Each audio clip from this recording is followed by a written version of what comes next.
Hi, I'm Dr. Chase Waldrop from VEIT Integrated Health. Today we're going to be talking about ankle and hip problems and how to squat them away. So a lot of times I get patients with a nagging pinching in their hip or an old ankle injury that's kind of scar tissue and fibrotic that they get pain when they squat, things like that. So what we're going to be working on today is squatting from the ground up, starting with a basic position and working up and loading it up gradually. Into a way that loads that ankle and that hip appropriately. So we're going to start hands and knees. So shoulders, elbows, wrists all stacked evenly. Back as straight as you can. We don't want to see a big arch in the back or a big dip, just straight, neutral.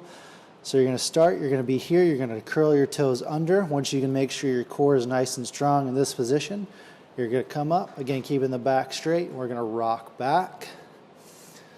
So I'm just rocking back, loading that ankle, getting those hips back, keeping my back as straight as I can, and then I can walk my hands back.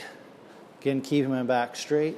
Imagine you're picking up a big boulder here, and you're coming down into that squat position.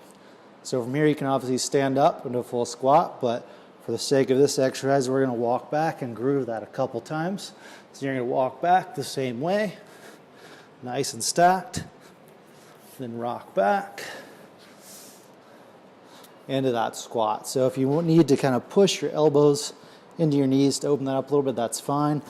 But we want to make sure this is nice and neutral. You don't have a big forward shin angle or anything like that. And you can stand up. So to load this a little bit more, we can use a weight. Kettlebell is the easiest way to do this. This is called the backhoe. So you're going to bring the weight kind of right on the insides of your ankles. You're going to be weight shifted back, flat foot. You're going to bring that here, elbows into knees, and sit down into a squat. You're going to set that down, and then back up into a pretty deep hip hinge. And then again here, and then back into a squat. So same thing. I'm keeping everything neutral. I'm loading my hips up, not my knees and ankles so much. So with these exercises, they shouldn't cause any pain. If they do, go see your healthcare provider, have them take a look. If you do have an injury, this is something to do right after an acute injury.